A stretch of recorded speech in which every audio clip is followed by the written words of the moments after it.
जो मालिक के प्यार में चलते हैं, कैसा गम दुख दर्द चिंता परेशानी आ जाए, अगर वो नहीं छोड़ते तो यकीन मानो सदगुरु उसके सारे गम चिंता को आग लगा देता है और खुशियों से माला माल कर देता है।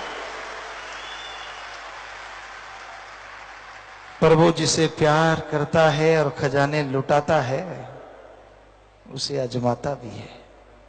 वो देखता है ना सामने वाला बर्तन कैसा है, कहीं मैं थोड़ा सा डालूं फट ही ना जाए, फिर क्या करेंगे? कहीं फट जाते हैं, पागल हो जाते हैं।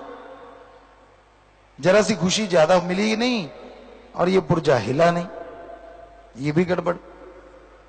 जबरदस्ती मांग तो लेते हैं, मुझे दे दे मुझे दे दे, खुद बर्तन उसके काबिल नहीं होता।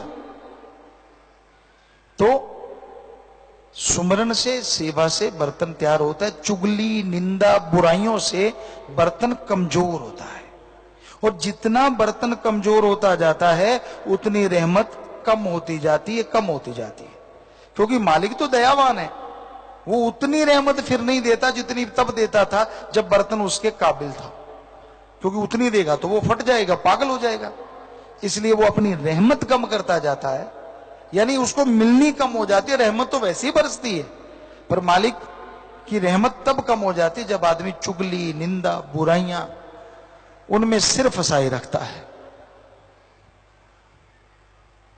कई बार गाया करते हैं, एक जे एहसान होवे हो सकता मैं भुल भी जावा, लखा ने एहसान कीते दाता दस का के मैं भुलावा। कि एक एहसान हो जाए ना, हमने यहां जन्म लिया था बापूजी श्री गुरुसर मोड़िया में, वो कहा करते थे अगर किसी ने एक बार हां कह दी ना तेरे पीछे तो समझो सारी जिंदगी उसका साथ देना। यानी एहसान तो दूर की बात, उन्हीं की बात आपको बताते हैं। एक वो किसी ऊंच नीच को नहीं मानते थे, हम तो 100% ही नहीं मानते थे, वो भी नहीं मानते थे। तो एक छोटे जिसे जात कहते धर्म कहते हैं, कोई केस था, क्योंकि अकेले थे और बहुत ज्यादा जमीन जायदाद थी, तो बापूजी पे के लोग केस करते रहते थे। तो उसने जाके सच्ची गवाही दी, झूठ कुछ नहीं था, सच बता दिया कि ये नंबरदार ऐसे ऐसे करके सच्चा है। वो आदमी जब तक नहीं मरा, गरीब था बेचारा, और हम देखा करते थे 6 महीने का राशन, 3 महीने के बाद उससे पूरे परिवार के कपड़े, बापूजी जब तक वो गुजरा नहीं उसको देते ही रहे, लाके खिलाते ही रहे।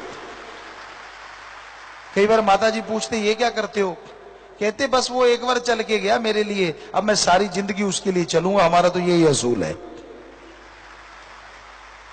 तो सत्संगी भाइयों, जब सतगुरु ने आप पे एक एहसान किया हो तो फिर आपको कितना चलना चाहिए, जरा सोचिए तो सही। और जिसने लाखों कर दिए हो, फिर लानत नहीं आती आप पे जब आप जरा सी बात के लिए मुंह मोड़ लेते हो, अकड़ जाते हो? नहीं करना चाहिए ऐसा।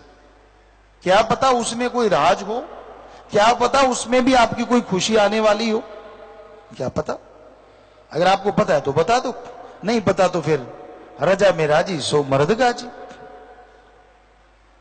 सो खुशियां इंसान के पास आती हैं तब थोड़ी देर के लिए मालिक याद रहता, भूल जाता अपने पिछोकड़ को, भूल जाता अपने पीछे वाली सब बातों को।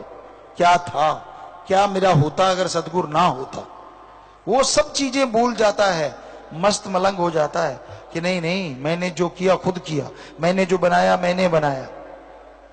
और जब बकरी की तरह मैं होती है तो कसाई की छुरी जल्दी गले पे आ जाती है, और जब उस मालिक की तरफ तू होती है तो कोई बाड़ बांका नहीं कर पाता। इसलिए हौसले बुलंद होने चाहिए, हमेशा दृढ़ यकीन होना